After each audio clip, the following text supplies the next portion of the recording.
če me ne bi poslušal, jaz mislim, da ne bi bila v družinskem podjetju. Pa ne zato, ker bi bila užaljena, ampak ker bi to pomenilo, da jaz nimam nobene dodane vrednosti. Ne? Zato, ker najslabše se mi zdi vlagati nekam samo zato, ker je moderno ali pa ker ti je nekdo rekel, da tja vloži. Tako da meni so recimo bistveno bliže kakšne naložbe v nepremičnine, pa razmišljam tudi o naložbi v zlato, na primer. Ja, zdaj, tako kot si rekla, avto sigurno ni. Imam avto še vedno isti praktično od začetka in ta je cel potovčen, ker zelo divje vozim. Tako da ni sicer v teh kategorijah, ampak če moram nekaj reči, so pa to čevlji. To imam pa sigurno šibko točko.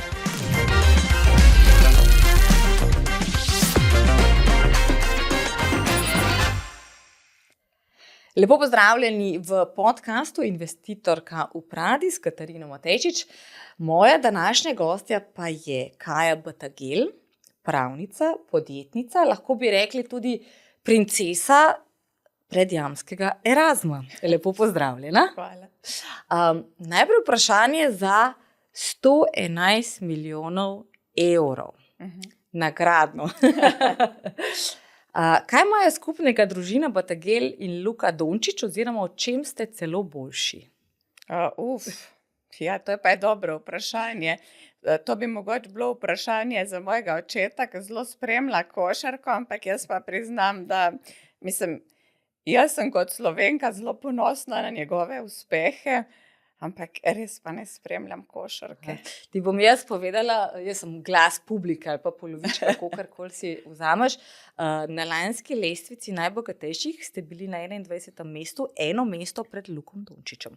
Zato ste celo boljši od njega. Zato sem rekla, kaj imate skupnega vprašanje za 111 milijonov. Kaj v bistvu za vas kot družino, glede na to, da ste vsi precej vpeti v ta posel, pomeni biti na tej lestvici? Je to priznanje za dolgo delo? Tvoji starši so začeli s podjetjem še predno sta se sestro rodili. Je to mogoče malo bremena, sploh zaradi škodoželjnih govoric, nevoščljivosti, vsega, kar bogastvo prinese zraven? Torej, je to plus ali minus? Zame je priznanje za naše delo je v bistvu v rezultatih poslovanja podjetja, pa najbolj je meni v zadovoljnih gostih in to se nikoli ne meri v neki lestvici akumuliranega premoženja, ker to je dobesedno samo nek stranski produkt tega, kar ti vsak dan počneš. In predvsem je to nekaj, kar ocenjujejo drugi, ne? In če ti nisi zadovoljen s svojim delom, pa če ti nisi ponosen na svoje delo, potem je vsaka lestvica odveč. In recimo meni je pa tako najtežje navdušiti sebe. Tako da, ne vem, pač... Bolj plus, bolj minus? Če bi mogla reči, kaj je bolj minus, zato ker si ljudje zelo hitro ustvarijo določene predstave, ki so pa popolnoma neutemeljene. Kmalu bo, zdaj novembra, bo nova lestvica izšla, vsako leto ljudje z zanimanjem pričakujejo. Je pomembno, ali boste šli po lestvici gor ali po lestvici dol, je to nek znak uspešnosti preteklega leta, mogoče celo, da začnete tekmovati malo sami sabo in zaradi sebe želite biti boljši. Jaz recimo osebno predvsem s sabo tekmujem, ne z drugimi. Je morda potem že to tako, želimo biti višji, ampak zaradi sebe, ne zaradi drugih. Ne, jaz na to res ne gledam kot na tekmo in jaz mislim, da tudi jaz dvomim, da kdo na tej lestvici to tako gleda, ker se mi zdi, da ne bi bili na njej, če bi to na to tako gledali, ker se mi zdi, da je iskanje take zunanje potrditve odličen način, da ubiješ kreativnost pa podjetniškega duha in tako kot si ti rekla, ne, sej podjetniki res najbolj tekmujemo sami s sabo in s tem, kar smo mi sami sebi zadali. In v bistvu na to lestvico jaz res čisto pozabim. Mene pol vsako leto na to nekdo spomni, no evo, zdaj si me ti, ne, tako da... Bova še malo počakala, jaz sem poskušala malo neuradno dobiti prepričan kolegih, pa so rekli, da moram tudi jaz počakati do izida nove lestvice. Kot sem že prej rekla, starši so podjetje ustanovili še predno si bila rojena. Si bila torej zato vzgojena v nekem takem bolj podjetniškem duhu? Ali si vseeno so ti dovolili, da si deklica, da si to, kar si ti želiš in te v bistvu niso usmerjali, so ti pustili proste roke pri tem, kaj želiš v življenju recimo početi?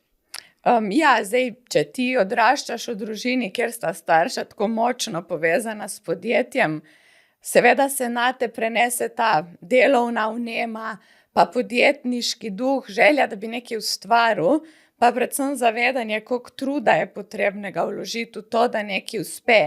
Tako da v tem smislu sem gotovo bila vzgajena v podjetniškem duhu, ampak nama pa nista s sestro nikoli vsiljevala te svoje podjetniške poti, ampak sta nekako odgovornost za to, kaj bomo midve same sebe naredile, pustila na nama. Zato, ker se mi zdi, da po eni strani, če ti kdaj kdo nariše, ne, tvojo pot, je to celo lažje, ker ste s tem nekako razbremeni odgovornosti za posledice mogoče napačnih odločitev, ne, ampak ona dva nama tega v tem smislu nista čisto nič olajšala.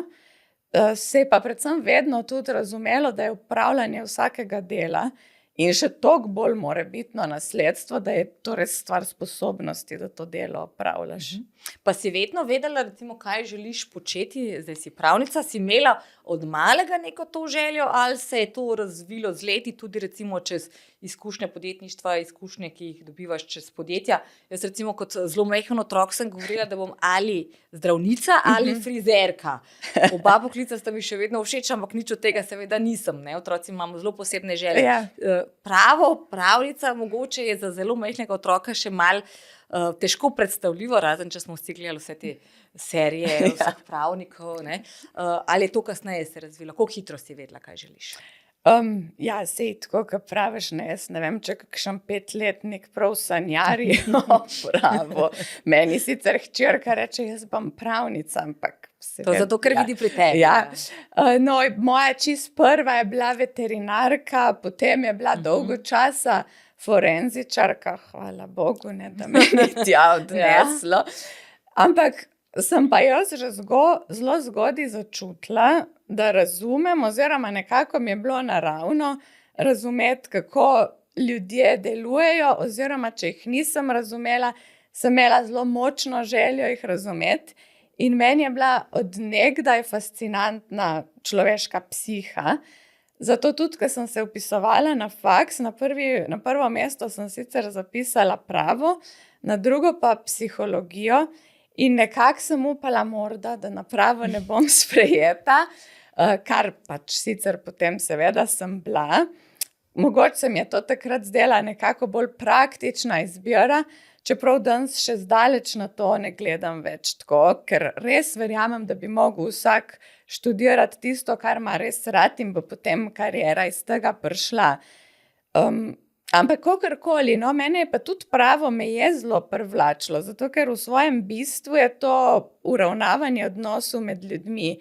In danes recimo iz prakse to še toliko bolj razumem, da je temu res tako. In torej tvoje zanimanje za psihologijo v bistvu pomaga tudi pri tem, ker je lažje razumeti tistega, ki ga stopaš na nasprotno stran, ljudje, ki se pogajajo za isto mizo na nasprotni strani, ne, je fajn razumeti, kaj jih žene. Ja, seveda. Bi počela kaj drugega, če se ne bi pisala Batagel, bi te morda vendarle zaneslo v veterino ali pa forenziko? Ne, v forenziko sem jaz, to sem jaz imela eno obdobje, ko sem obsesivno gledala na Discovery tisto forenzično serijo. In pa se spomnim, kaj enkrat gospa je bila in povedala, da je stara 30, zgledala je stara 100. Rekla, da kako je ona tukaj cele dneve med trupli in po takrat so se jaz... To je bil tisto karnov. Ampak ne, jaz mislim, da to, kar sem ti povedala, ne, kar me je gnalo v te odločitve, to nima nobene zveze s priimkom Batagel, to je imelo vse zvezo z mano kot Kajo. Pa vendarle tvoja služba ni bila prva v družinskem podjetju, začela si drugje, bila si celo v bankah. Kako to je šlo za neko nabiranje izkušenj, ali kaj je preteklo in zakaj si se potem pred približno 5-6 leti 7. Odločila, da pa greš delati v Postojnsko jamo? Kaj je pretehtalo? Ja, jaz sem predtem, res sem delala kot pravnica v različnih službah in razlog, da jaz nisem šla takoj v družinsko podjetje, je bil ta, da jaz imam res rada pravo. Pač meni je izziv, kako stvar povedati, kako oblikovati svoje argumente. Ko jaz uspem najti tisto, kjer ti začutiš, da imaš case, to je meni res dober občutek. Ampak ne glede na katerekoli druge službe, jaz sem pa vedno v družinskem podjetju, sem vedno pomagala, že od malega. In sploh potem, ko smo mi prevzeli Postojnsko jamo, jaz sem čutila, koliko sem jaz ponosna, da sem lahko del te zgodbe. Jaz sem res Postojnsko jamo doživljala in še zdaj, zame je to že 8. čudo sveta. In sem se s tem res identificirala, s tem, kar mi ponujamo svetu. In to je bil potem tudi razlog, da sem se pa odločila, da tukaj nadaljujem svojo pot. Je v službi težko ločevati zasebno oziroma družinsko za poslovnim? Torej, ne vem, da imate različne poglede, ne? Vsak med vami, recimo, kako kličeš sploh starša, v službi, verjetno na sestanku ne rečeš mami, oči. Ne. Je torej težko preklopiti, ne, poveš nekaj o, ne vem, svojih hčerki staršem, naslednji moment pa je neka zelo pomembna poslovna stvar. Je to kdaj malo takole? Pravzaprav v tem poslovnem delu, ne, jaz s tem v poslovnem delu nimam težav, zato ker pač meni je normalno, da mi pridemo v službo zato, da tam vsak neko svoje delo opravi. To, da se ne strinjamo, je normalno, ker se tudi s kom drugim, mislim, hvala Bogu, da se ne strinjamo. Tako da kličem jo Katja in Marjan v službi. Ti lahko le uide. Priznam, da na začetku mi je bilo to nenavadno, ampak zdaj pa res ne več. Jaz imam res bolj težavo v obratno smer, ne? V zasebnem delu. Tam pa je zelo težko preklopiti. Ker če je cela družina tako vpeta v podjetje, tudi sestra, ne, pol je zelo težko, da ti se o tem ne pogovarjaš ves čas. Do 5 ta stik s podjetjem ni kar odrezan. Ne. In kolikor je to pozitivno, zato ker pač dobiš veliko novih idej, pa sproti rešuješ ene probleme, zna biti tudi zelo obremenjujoče, ker kdaj bi pa rada bila sam Kaja kot hčerka, ki je na obisku pri staršema. No, ampak je pa to bistveno lažje, odkar imave obe sestro otroka, ker so potem otroci tisti, ki prinesejo to neobremenjenost in lahkotnost in v bistvu oni naredijo ta res. In je potem fokus na vnuke in potem se mal ta podjetniški duh razblini. Ja. Pa vendarle, kako recimo izgleda vaše tipično nedeljsko kosilo, ko se vsi zberete? Je to tako tipično nedeljsko kosilo kot pri drugih, ko se pogovarjajo, kaj je kakšen sosed naredil, kaj je sin od sosede Minke, lika spet v špiču, ali je debata, recimo, da se začenja nek nov večji projekt, vse v to usmerjeno, tudi sestra, da svoj pogled, mogoče izven pisarn, da se nek svež vidik zadeve vidi? Mislim, kot prvo smo vsi sami ljudje, seveda se tudi mi pogovarjamo o tem, kaj je kdo naredil, ampak ja, res se pa veliko pogovarjamo tudi, res je to izven pisarne lažje, ne? Ker ti si v pisarni, je treba nekako slediti tempu tistih vsakodnevnih nalog, potem pa, kad ti o določeni stvari se neobremenjeno pogovarjaš, pa pride še marsikatera ideja na plan, oziroma mogoče se pogovorimo, kako kdo na nekaj gleda, tisto, o čemer se v službi nimamo časa pogovarjati. No, pa predvsem nas res naši najmlajši, oni pa poskrbijo za prav odlično zabavo. Nikoli dolg čez njih. Ne. Glede na to, da ste 3 ženske, torej mama, ti in sestra, pa zdaj še 2 vnukini, pa one 2 sta majhni, pa jih še malo pustimo ven iz te zgodbe. Če se ne strinjate in je torej recimo na eni strani oče in na drugi strani 3 ženske, čigava obvelja? Mislim, zdaj tako je en kratek in zelo jasen in nepolitičen odgovor, je, da če se ne strinjamo, obvelja mamina. No, v privatnem življenju mogoče celo je to pogosto res, ne? Ampak zdaj, če pa gledam tako, na primer, v poslovnem življenju, gre pa bolj za to, da mi ves čas lovimo ravnotežje med 2 poloma. In sicer eno je pol te starejše generacije, ki prinaša za sabo desetletja enih izkušenj. In te izkušnje so zelo dragocene, zato ker te opozarjajo na neke napake, ki jih tebi ni treba ponoviti. In mogoče mladi kdaj tega ne vidimo takoj. Potem je pa drugi pol, ne, mlade generacije, ki je pa pol nekih idej pa inovativnosti. To je pa tisto, v kar starejša generacija kdaj ne nujno verjame. Ne?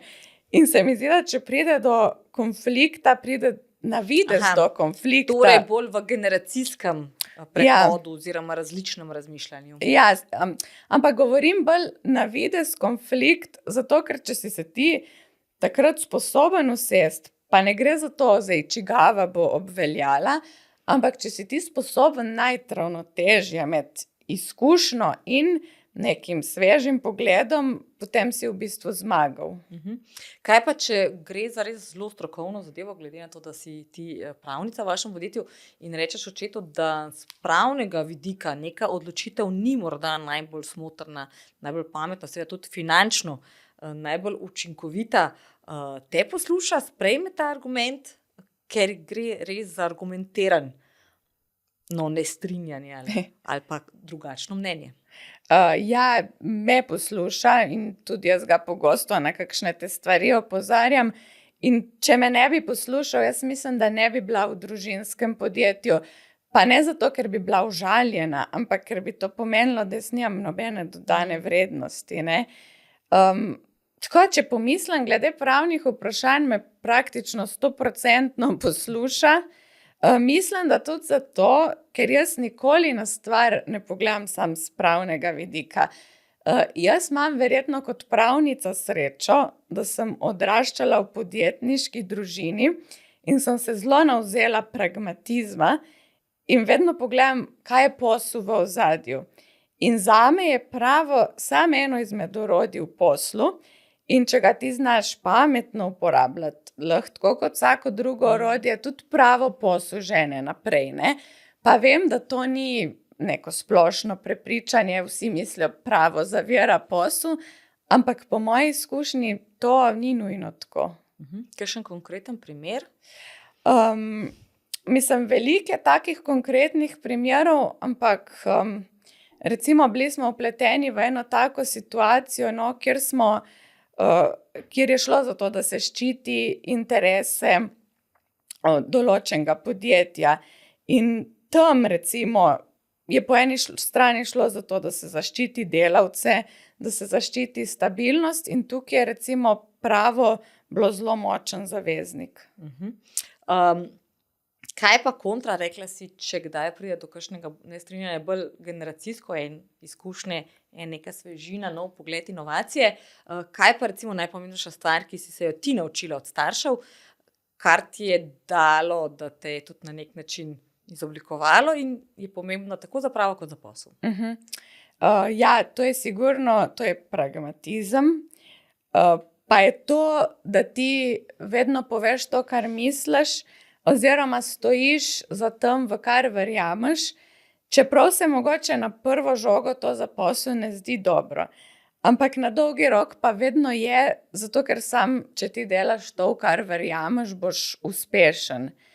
Pa predvsem sem se jaz naučila ene zelo dragocene lekcije in sicer, da so dostikrat stvari tudi v poslu bistveno bolj enostavne, kot se zdijo na prvi pogled, če ti znaš poslušati svoj občutek.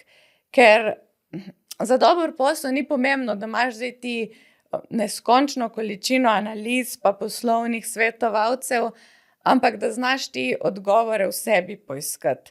Pa zdaj ne govorimo o kakšni ezoteriki ali pa kristalnih kroglah, ker vse to lahko temelji samo na eni ogromni količini znanja in izkušenj.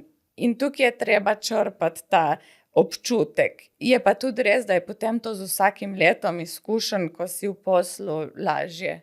Omenila si lekcijo, kaj je bila do zdaj recimo zate najtežja oziroma negativna lekcija, iz katere si se veliko naučila, pa si recimo celo vesela, da si se naučila in je ne boš seveda ponavljala naprej.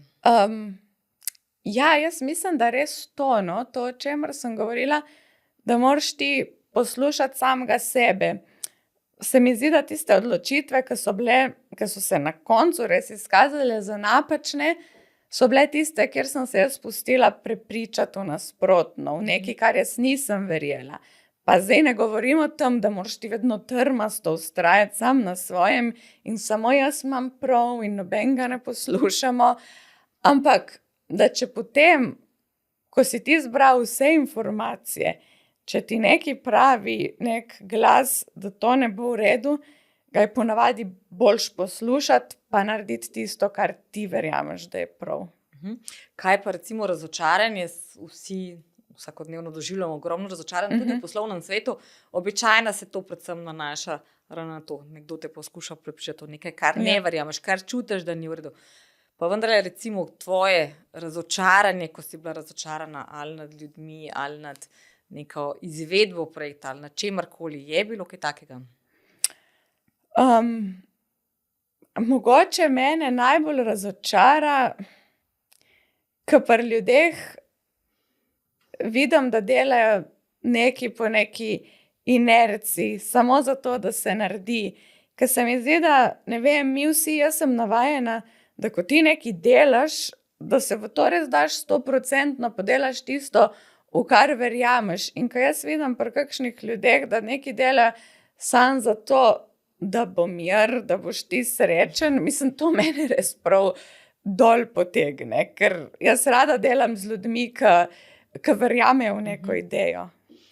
Zdaj sva predvsem omenjali Postojnsko jamo, ki je seveda najbolj znan del vašega portfelja, pa Človeška ribica, pa Predjamski grad, pa rekla si tako rekoč 8. čudo, stvar, ki nas res pozna cel svet, potem pa vendarle vaš portfelj je bistveno širši. Imate hotele, imate smučišče, imate celo grad v Mengšu. Jaz sem se vedno želela imeti grad, jaz sem vedno želela imeti spalnico v stolpu. Katera je tvoja najljubša naložba? Rekla si, da zelo čutiš Postojnsko jamo, pa vendarle je morda v tem širokem portfelju še kaj, kar tebe osebno navdušuje. Ja, jaz sem res velik ljubitelj narave in meni bo poleg Postojnske jame, ki je res neverjetna, pa jaz niti ne moram reči naložba, zame je pač to naravna vrednota, ampak mi je res eno mojih najljubših je Cerkno, pa ne samo zaradi smučišča, ki ga po zimi vedno popolno uredimo, ampak zaradi te svoje neverjetne narave. Mi preden smo prišli na Cerkno, si jaz niti predstavljala nisem, kako je tam divja in neokrnjena in lepa narava. Mislim, mene je prav začaralo s tem, če pogledaš, je tako kot neskončno morje hribov. In tam se res skriva ogromen potencial za poletni turizem. Sploh zato, ker jaz ne vem, jaz vsakič, ko pridem tja, se prav pomirjeno počutim. Ampak verjetno le smučaš samo v Cerknem. V bistvu, to je pa kar nerodno priznati, ne smučam. Okay.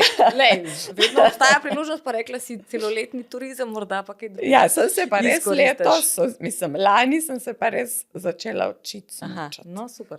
Lej, nikoli ni prepozno, jaz sem šla tudi par let nazaj ponovno se učiti, tako da pa je zdaj ful z veseljem smučam. Sploh Postojnsko jamo, kot sem rekla, obiskuje ogromno ljudi, tam skoraj do 1 milijona različnih obiskovalcev letno pride. In med njimi tudi zelo znani. Jaz sem pobrskala po vaših arhivih in ste imeli recimo Tima Cooka, pa režiserja Herzoga, pa recimo Johnson, bivši premier Velike Britanije, je prišel celo na poročno potovanje k vam na Jezersko, če se ne motim, in ste ga potem po neki drugi poti spustili tudi v jamo.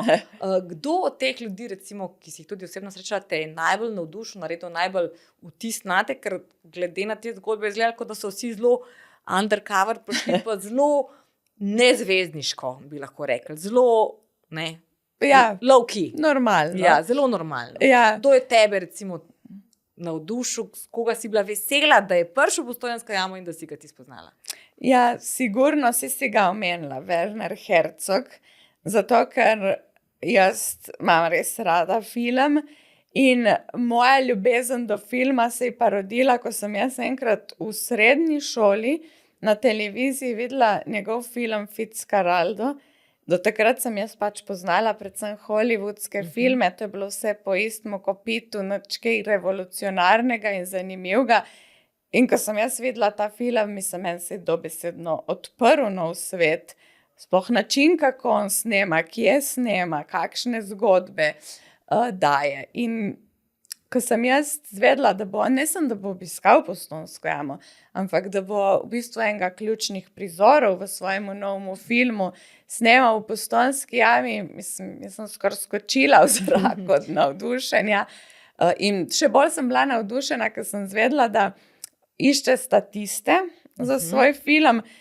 Nič posebnega, sam sedenje na vlakcu, ampak seveda sem se takoj prijavila. Pa to, da taki ljudje pridejo, da se recimo snimajo tudi prizori v Postojnski jami, vpliva še na dodatno prepoznavnost in seveda tudi na poslovanje. Lahko zato morda imate višjo ceno karte, ker je eden od prizorov Hercegovega filma posnet tam, ali pa ker je Tim Cook, izjemno bogat človek, bil v Postojnski jami. Jaz mislim, da gre to v bistvu bolj v obratno smer. Se pravi, Postojnska jama ni tako izjemna zaradi vseh teh gostov, da ne bo pomote, to so izjemni gostje. Ampak vsi ti izjemni gostje Postojnsko jamo obiščejo zato, ker je tako neverjetna. In recimo cena karte, vse, kar mi ponujamo, to nima zveze s temi gosti, to ima zveze z nivojem storitve, ki jo mi ponujamo. To ima zveze s tem, da je Postojnska jama res eno naravno čudo, ki ga ne vidiš nikjer na svetu. Recimo, eden od delov teh mojih zadolžitev, ki ga zelo rada počnem, je, ker recimo pride kakšen protokol na obisku v Postojnsko jamo in kdaj se vidi, da kakšni še sploh tisti, ki ne poznajo dosti ozadja, so kdaj malo tako, zdaj nas tukaj vlečejo v neko jamo. Ampak potem, ko pridejo ven, ko ti vidiš na njihovih obrazih, da jih je to popolnoma prevzelo, mislim, to je tisto, kar me pol vedno znova spomni, kaj res jama je.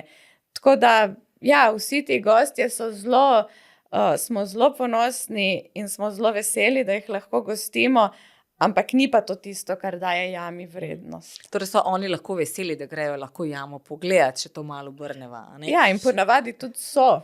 Zelo počaščeni. Zdaj začenjate, ravno pred kratkim je bilo objavljeno, en večji nepremičninski projekt, sicer s partnerji na obali, 80 milijonov. To je oče sicer rekel, da ga nepremičnine ne zanimajo toliko, pa očitno nekaj ga. Je na vidiku še kakšna novost, kakšen prevzem, kakšna širitev, ali je to recimo tale nepremičninski del za letos to? Mislim, mi se vedno, če pogledaš zgodovino, v bistvu holdinga Bategel, se vedno širi, dodajo nove aktivnosti, se transformira. Tako da recimo, kar se tiče nepremičninske dejavnosti, se malo z njo spogledujemo, res je, da ne bomo polno zakorakali v njo, tako kot smo mogoče včasih, ko je družba Bategel gradila stanovanja. Ampak recimo polovico kapacitet v hotelu Cerkno bomo zdaj ob prenovi namenili stanovanjem. Zato, ker je pač tam veliko pomanjkanje stanovanj in je bila to poleg poslovne priložnosti tudi priložnost, da nekako vrneš neki okolju. Potem recimo hotelirsko dejavnost jo zelo širimo, ne samo prenova hotela Cerkno, ki bo družinski 4-zvezdični hotel. Nameravamo se tudi lotiti prenove Alpske perle na vrhu smučišča Cerkno, ker bo to v bistvu hotel s pravzaprav eno najbolj eminentnih lokacij v Sloveniji. In pa ena taka ambicija je pa tudi širitev trgovinske dejavnosti, ker trgovinska dejavnost v Postojnski jami, to se mogoče zdi, da je neka banalna postranska dejavnost, prodaja spominka. Ampak v resnici ustvari zelo pomemben del prihodkov v Postojnski jami in mi se želimo s to dejavnostjo razširiti izven parka Postojnske jame tudi po celi Sloveniji, pa tudi mogoče potem, seveda, ko čas dozori, na pomembne turistične točke izven, ampak recimo ob meji Slovenije. Ko sem pred leti delala enkrat intervju s tvojim očetom še v bivši službi in sem ga vprašala, če se bo zgledoval po svojih podjetniških kolegih, ki so potem, ko so šli recimo z ene panoge ali pa prodali podjetje, zelo razširili svoje dejavnosti, portfelj, šli v različne startupe in podobno. On je rekel, da ne, da rad počne tisto, kar pozna in se tega drži. Pa vendarle imaš ti morda, poleg tega, kar si zdaj naštela, kakšno panogo, industrijo, ki pa tebe navdušuje in bi morda se super ujela s tem, kar v tem trenutku imate. In kot si rekla, inovacije, sveže ideje, ali morda nova generacija začeta pripravlja kakšno inovacijo, svežo idejo, kar morda se on ne počuti tako zelo comfortable, ampak bi se z vama, sestro, pa počutil bolj domače. Ja, mogoče je to sicer je popolnoma drugo področje, je pa še vseeno povezano s Postojnsko jamo. In sicer je to raziskovalna dejavnost v Postojnski jami. Ta osebno mene, Ki pa že obstaja, ne? Obstaja, ampak je tako, recimo, zaenkrat zelo omejena. Mi to recimo vse delamo večinoma z zaposlenimi v Postojnski jami, pa nekaj sodelujemo z biotehniško fakulteto, mislim, se že povezujemo z znanstvenimi inštitucijami, ampak na tem področju je res ogromno enega potenciala. Dokazano je recimo, da obstaja določen pozitiven vpliv radona na zdravje. Da ne govorimo o tem, koliko potenciala je v zdravljenju različnih bolezni, vključno zdravljenjem raka, recimo v raziskovanju človeške ribice oziroma v tem, kako človeška ribica regenerira svoje dele z razmnoževanjem matičnih celic. Tukaj je, mene res vznemirja, kaj tukaj lahko znanost še odkrije. Je pa to res, tako kot si rekla, mi se s tem že ukvarjamo v nekem omejenem obsegu, ker to je neka pa čisto druga dejavnost. Ampak jaz mislim, da tukaj je neka prihodnost, gotovo. Ste se že recimo dogovorili, kako bo pri vas šel prenos lastništva, torej popolnega vodenja, sicer imata starša še kar nekaj delovne dobe pred sabo, pa vendarle, torej kako boste šli koraki pri prevzemanju, kdo bo prevzel, kako bo prevzel. Velik problem v slovenskem podjetništvu je, da ogromno podjetnikov nima nasledstva oziroma tega nima nikakor urejenega, potem pa so recimo druge družine, kot primer družine Lotrič, ki imajo prav družinsko ustavo in je recimo prevzela vodenje podjetja najmlajša hčerka sredi porodniškega dopusta, torej nekdo, ki bi na prvi pogled mislil, da je najmanj tisti, ki se bo tega lotil. Kako je to pri vas? Ja, mi smo si med sabo razdelili področja odgovornosti v družbi in je zelo jasno, kdo je za kakšno področje odgovoren. Je pa to nasledstvo, to je zelo zanimivo vprašanje, ne, in veliko pristopov je, ampak jaz res verjamem v to, da morajo vsa ta pravila upravljanja priti od spodaj navzgor. Se pravi, nekako iz prakse navzgor. Mi smo si zaenkrat res ta področja razdelili, ampak smo to naredili potem, ko smo že nekaj časa skupaj delali, pa se je res pokazalo, kdo je za kaj dober. In tudi pri vseh nadaljnih korakih se bomo mi tega lotevali tako, da bo moglo v bistvu to iz prakse priti. Ker zame je nasledstvo predvsem nekaj, kar se mora zgoditi ne samo v glavi vseh vpletenih, ampak predvsem v srcu. In je to je stvar sposobnosti, je stvar želja, ti sploh želiš to početi. In to, po moji izkušnji, je nemogoče ukalupiti v nek naprej pripravljen model, kot je družinska ustava. Ampak se že izkazuje, recimo, ker te pa že nekaj časa imate to dinamiko družinsko, kdo bi kaj, katera od vaju bi kaj, točno veste, kaj katera počne, če se ne motim, je sestra v financah, a ne? Ja. Je finančnica. Torej dejansko ni nekega direktnega tekmovanja, ker ena pač ima pravo, druga ima finance. Se vseeno izkazuje neka slika, v katero smer bi šli. Ja, seveda, sem v bistvu vse te, zakaj je kdo primeren, ne, saj to se zelo hitro vidi. Tako da ja, med nami imamo, jaz mislim, da si vsi tudi zelo predstavljamo, kako bo to naprej šlo, ampak je to zaenkrat še med nami. Kaj pa, omenila si, ti imaš hčerko, sestra imaš hčerko, torej veliko žensk Ja. v klubu. Jo boste tudi njiju vzgajali v to smer, ali boš sploh ti prepustila Aurori, da počne, kar si pač želi, če je to Postojnska jama, morda raziskovalka v novem raziskovalnem centru, ne, sploh dolgoživo se zdaj velik boom in se reče, Ja. super se obnavlja človeška ribica, ne, morda se kaj lepega in dobrega odkrije.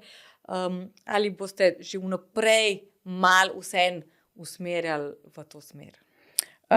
Ne, jaz Aurore res ne bi želela usmerjati nekam, kar jaz mislim, da je zanjo dobro, ker jaz bi res rada, da ona najde eno svoje mesto v svetu in da ga najde tako, da posluša sebe pa sledi svojim željam.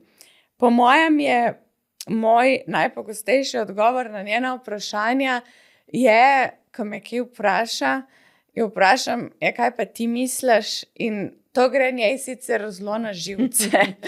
Ampak jaz bi res rada dala to, da se nauči poslušati sebe, ker se mi zdi, da sploh danes, ko smo vedno bolj predmet različnih in vedno bolj sofisticiranih manipulacij za doseganje različnih interesov, je to, da ti znaš, pa predvsem, da si upaš poslušati sebe, tudi ko te z vseh strani bombardirajo z raznimi pritiski, da je to najbolj dragoceno. Se mi zdi, da je to tisto, kar te danes loči od drugih. In to me zelo spominja na mojega nonota, tako rečemo v Postojni detku. On je bil obrtnik, je bil pravzaprav eden prvih podjetnikov, ne, v Postojni, in na njega so kar naprej pritiskali nanj in njega so obravnavali kot kapitalista, izkoriščevalca, čeprav je pravzaprav sam cele dni delal v delavnici, pa je imel, mislim, da enega vajenca in je v bistvu s svojim delom je celo družino gor držal. No, ampak danes se mi zdi, da čeprav si mislimo, koliko smo napredovali, ni pogled na podjetnike. Ja, ni dosti drugačen, no, ampak on se jim res nikoli ni pustil nobenemu. In še kadar mu je moja nona kdaj govorila, enkrat mu je rekla, da zdaj bi bil pa res čas, da si opere lase. In je on rekel, glava je moja in z njo delam, kar hočem. Zelo dobro, zelo dobro. Rekla si torej, da jih boš pustila, kar počne, pa vendarle, sploh v vašem podjetju veliko žensk. Kakšno je tvoje stališče do ženskih kvot? To se je zdaj zelo začelo uporabljati. Sploh ta neka srednja generacija, moja in tvoja, smo ženske zelo emancipirane, zelo veliko vlagamo v kariero, želimo si napredovanje, želimo skrbeti same zase, želimo biti neodvisne. Mandati mlade generacije spet bi bile malo bolj morda žene in ne vem, gospodinje, mame, kaj jaz vem. Misliš, da rabimo ženske kvote? Je to nekaj, kar bo spremenilo predvsem poslovni svet na boljše? Jaz mislim, da je treba, kar se tiče vloge žensk, tako kot na vsakem drugem področju, kjer so zakoreninjena neka prepričanja, da je treba izzivati ustaljene načine mišljenja, treba je razbijati predsodke, ampak to ni matematika, ne? To ti lahko delaš z odprto intelektualno debato. In jaz osebno kot ženska bi se počutila zelo razvrednoteno, pa mislim, da nisem edina, če bi vedela, da sem na nekem položaju zato, ker je bilo treba zapolniti določeno kvoto. To pa zato, ker pač jaz verjamem v svoje sposobnosti. In zame vprašanje sposobnosti nikoli ni bilo vprašanje spola. Zdaj, seveda to, da jaz tako mislim, ne pomeni, da ne obstaja cel kup ljudi, ki pač dejansko ženske podcenjujejo, ampak po drugi strani, če jaz na kakšnega takega naletim, ne, se mu ponavadi slabo piše, ker to mene prav podžge, da dokažeš nasprotno, ne. Pol ratemo prave amazonke. Ja, in se mi zdi, da po eni strani s takimi ljudmi še najlažje delati, zato ker so v svoji omejenosti teh predsodkov so zelo predvidljivi in jaz to pač vzamem kot neko štartno prednost. In zame je to, ne vem, če hočeš feminizem, ta prav, je to, da ti sama vase verjameš, da si bolj pametna in bolj zvita in bolj pretkana od vseh tistih, ki te podcenjujejo. Jaz sem ugotovila, da je to v bistvu plus, točno to, ker te človek podcenjuje in imaš za to neko konkurenčno prednost, ker zelo malo pričakuje od tebe. Točno to. In ko deliveraš bistveno več, si nekaj korakov v prednosti. Rekla si razbijati mite, razbijati tabuje. Ta podcast je namenjen tudi temu, da razbijamo mite in tabuje o denarju, o investiranju. Tvoj oče oziroma vaša podjetja so tudi pomemben vlagatelj na Ljubljanski borzi. Zdaj kar nekaj par ljudi z lestvice najbogatejših, da tako reči, se je odločilo, da zadnje leta veliko vlaga v slovenske blue-chipe. Kako je pri tebi? Kako zelo blizu si recimo z borzo, delnicami, ETF-i, je to neka stvar, s pomočjo katere skrbiš za svojo prihodnost, prihodnost svoje družine in za to, da imaš nek občutek varnosti? Jaz za svojo prihodnost skrbim predvsem s svojim delom. Jaz mislim, da zame so najboljša naložba naša podjetja, ampak seveda to ne pomeni, da jaz ne verjamem v delniški trg. Jaz mislim, da bi mogel pravzaprav vsak vlagati tudi v delnice, seveda, če ima za to dovolj znanja, ali pa če pridobi informacije iz relevantnih virov. Zato, ker najslabše se mi zdi vlagati nekam samo zato, ker je moderno ali pa ker ti je nekdo rekel, da tja vloži. Sem pa jaz zelo konkretna oseba in dosti lažje jaz delam z nečim oprijemljivim. Tako da meni so recimo bistveno bliže kakšne naložbe v nepremičnine, pa razmišljam tudi o naložbi v zlato, na primer. Torej delnic, ETF-ov in podobnega nimaš, obveznic morda celo?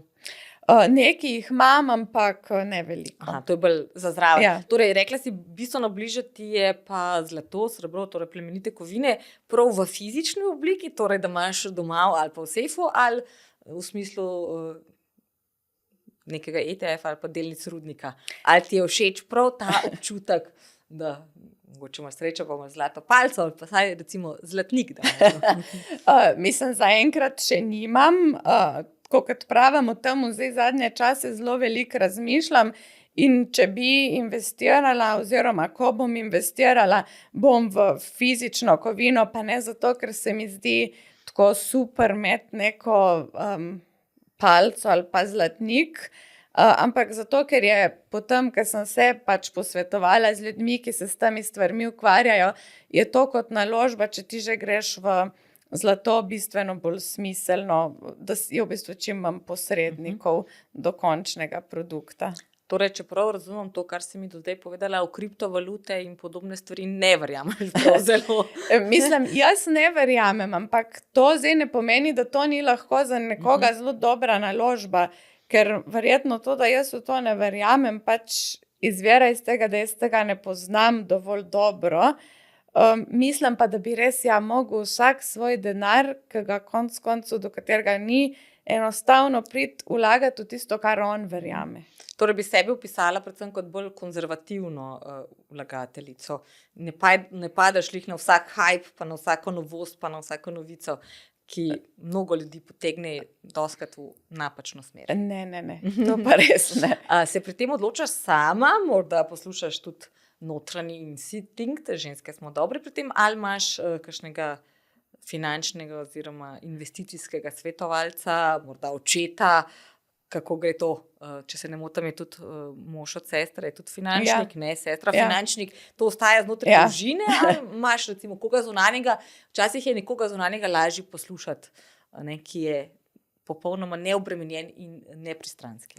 Ja, jaz v bistvu pri investiranju, tako kot pri vseh drugih področjih mojega življenja, se ravnam po enem zelo preprostem načelu, da vedno poslušam ljudi, ki so pametnejši na določenem področju od mene. Jaz pač nisem finančnik in nimam težave s priznavanjem svojih omejitev, tako da jaz se vedno, ko se gre za neko odločitev, pač poslušam ljudi, ki se s tem ukvarjajo, poslušam zelo tudi moje bližnje, poslušam tudi zunanje strokovnjake, na koncu se pa nekako odločam sama. Recimo, ne predstavljam si, da bi dala nekemu zunanjemu strokovnjaku tu, ki je določena količina denarja, pripravi plan in jaz bom tako investirala. Mogla bi nekako se poistovetiti s tem, kar ti predlaga.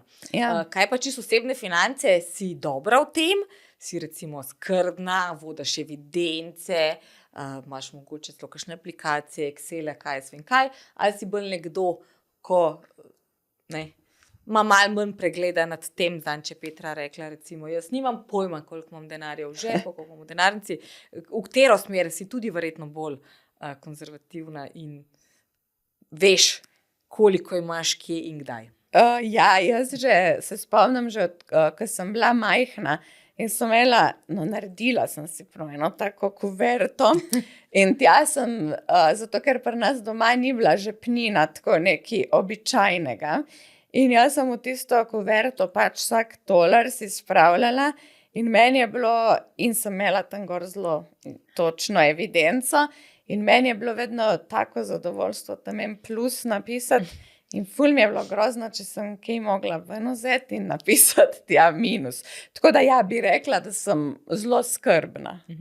Ko si lih omenila, ko si bila mlada in si imela neke vrste svojo bančno knjižico, skoraj svojo banko, kaj ti je kot otroku pomenilo bogastvo oziroma razkošje? Je to pomenilo kos torte? Je to pomenilo prosto popoldne starši, ali si živela na način, da si recimo dobila ponija svojega, kot vidimo v kakšnem filmu, ali pa, ne vem, roza Porsche za 16. rojstni dan? Ne. Zame je bilo, jaz sem kot otrok ogromno brala, še zdaj bi, če bi lahko. In zame je bilo največje razkošje, ko so v knjižnico prišle nove knjige, da mi ni bilo treba skozi enih in istih brati. In že od malega meni je bilo največje razkošje preklopiti iz realnega v domišljijski svet, knjige, učenje, ideje, pa zelo veliko razkošje so meni vedno bile, je bil pač nek stik z živalmi. In to nekakšni poniji. Jaz sem, klicali so v šolo, starše, zato ker sem reševala neke podgane. Potem sem enkrat po maši reševala majhnega netopirja. Po šoli sem hodila, ne da bi mama vedela, ker bi se jih to tako zmešalo, tam eno majhno lokalno trgovino z živalmi, ko so dobili pitona, tistega pitona pestvati. Čeprav pa, ki mi je enkrat pokazal, kako poje miš, pa mi je bilo to malo prehudo. Vedno rabaš nek praktičen primer nečesa slabega, da te mine, kot si prej omenila pri forenziki. Kaj pa danes? Vseeno si ženska, ženske bogastvo, denar, razkošje dojemamo drugače kot moški. Moški ponavadi to takoj rečejo avto, ne? Kaj pa ti osebno, če bi zdaj rekla, imaš raje zelo drag avto, imaš raje nek zelo drag in poseben kos nakita, imaš raje neko umetniško delo, ali imaš morda najraje, glede na to, da si rekla knjige, prvo izdajo neke zelo pomembne svetovne uspešnice, ki je recimo naprodaj. Kaj bi ti tisto res, da imaš doma, da ti nekaj res osebno pomeni? Zdaj, tako kot si rekla, avto sigurno ni. Imam avto še vedno isti, praktično od začetka, in ta je cel potolčen, ker zelo divje vozim. Ampak po omejitvah, da povem, da pocijo? Tako, če bi mogla nekaj izbrati v tem materialnem smislu, pri knjigah mi ni pomembno, kdaj recimo izide. Mi je pomembno, da me z nečim nagovori. Tako da ni sicer v teh kategorijah, ampak če moram nekaj reči, so pa to čevlji. To imam pa sigurno šibko točko. Ravno danes sem videla nek video iz Seks v mestu, kjer reče Carrie, da ima 100 čevljev po $400, hkrati pa nima niti dolarja za depozit za stanovanje. Tako da razumem povsem, ker tudi jaz so mi čevlji ena od mojih najljubših stvari. Kaj pa zate recimo pomeni bogastvo?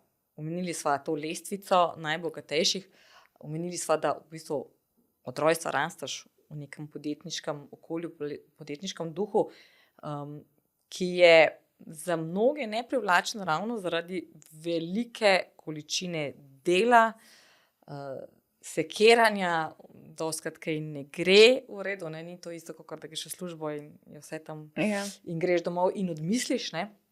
Kaj tebi osebno pomeni bogastvo? Je to bogastvo v tem pravem pomenu besede, torej denar, zlato, nepremičnine, avti, ali ti je bogastvo dovolj časa, da prebereš knjigo, ali pa dovolj časa, da si za Auroro, ali pa da greš nekam in odmisliš vse skupaj? Ja, sej to je dobro vprašanje, ne? Kaj je sploh bogatstvo. Zato, ker to je tako širok pojem, ne vem, tako, če se recimo omejim na ta materialni vidik, ne? Se jaz sprašujem, a se kdaj tudi nekdo, ki ima recimo objektivno veliko premoženja, res počuti bogat, ker se mi zdi, da ljudje smo narejeni tako, da bi vedno radi ustvarili še več. Mogoče je to tako, kot ko smo bili otroci, pa si hotel priti do Mavrice, pa si mislil, ko bom pri tistem drevesu, bom tam, pa si pa prišel tja, pa si videl, kako daleč je še. Tako da se mi zdi, da recimo spet, če govorimo materialno, je meni bolj smiselno govoriti o neki finančni neodvisnosti. To pa je meni pomembno, zato ker ti daje neko svobodo. Ker na koncu, no, kaj pa je tisto res bogatstvo, ne? Je pa res to, da ti v življenju lahko samega sebe uresničuješ. In verjetno je to lažje, če si ti finančno neodvisen. In jaz sem vesela, da lahko do tega pridem tako, da delam nekaj, kar me res veseli. Ker sej konc koncu, ne, tudi tukaj ta tvoj podcast je namenjen pač opolnomočenju žensk. Sej na koncu prvi korak k osamosvojitvi pa enakopravnem položaju žensk je bil ravno ta, da so ženske sploh imele sposobnost postati finančno neodvisne, ker če tega ne bi bilo, če te možnosti ne bi imele, so zastonj vse druge pravice in volilna in voziti avto, ne. Tako da ja, to meni predvsem to pomeni, ampak v tistem širšem smislu, pa jaz res nisem ne dam zelo veliko na kakšne materialne stvari. Vse to, o čemer sva se pogovarjali prej. S čem pa se razvajaš oziroma kaj narediš, ko imaš vsega dovolj, kot te recimo vsi razjezijo, pa je res grozen dan ali pa teden ali pa celo mesec, in rabiš eno stvar za to, da se boš ti pač prav hipno počutila boljš, da boš šla v naslednji dan z več energije, bolj pozitivno. Imaš kakšno malenkost, ki te zelo razveseli, kakšen ritual, ne vem, nove čevlje, v končni fazi ženske, to res, jaz moram priznati, ekstremno razveseli. Ja, to tudi.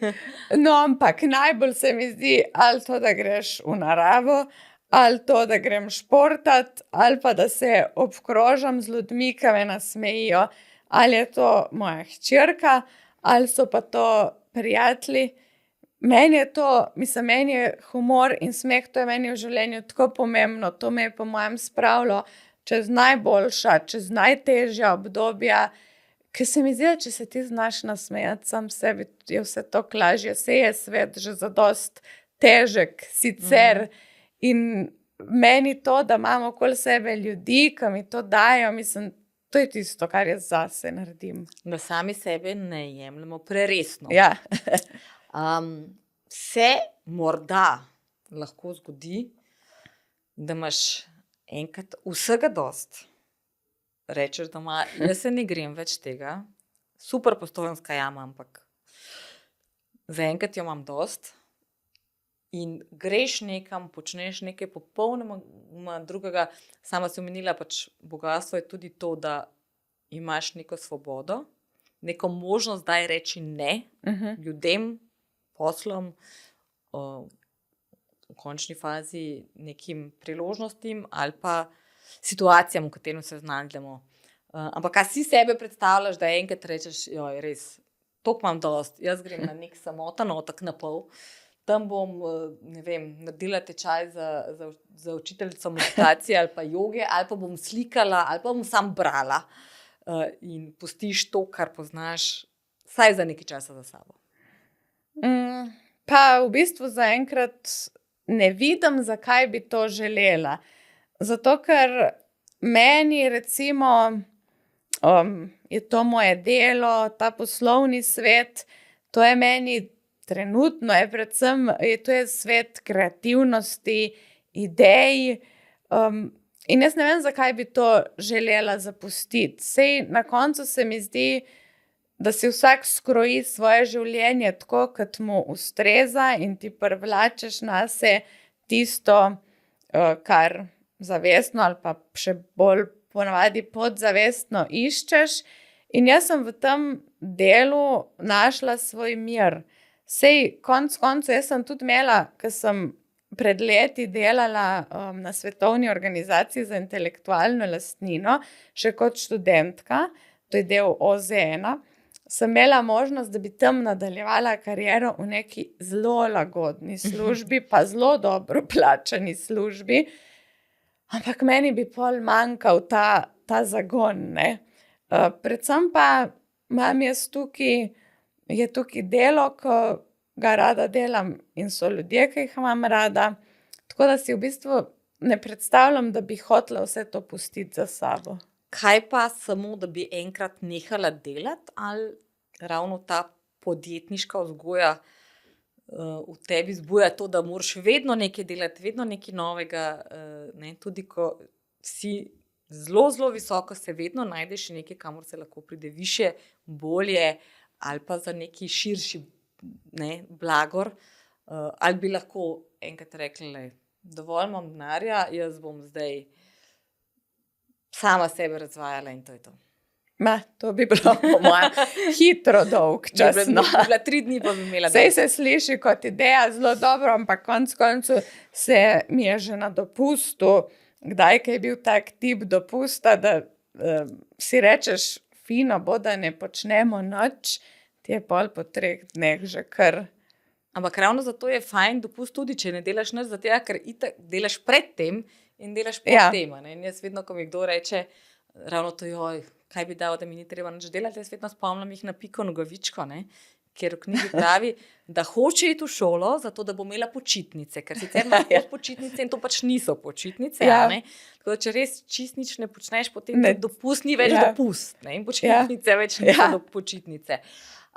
Glede na to, da smo skoraj že pred koncem leta, kakšna posebna želja še za do konca leta ali pa za prihodnje leto, poslovna ali osebna, kaj, kar bi morda bilo tudi za druge, sploh ženske, ki jih želimo spodbuditi, opogumiti, opolnomočiti, kaj taza, kar bi morda položila na srce tudi komu drugemu?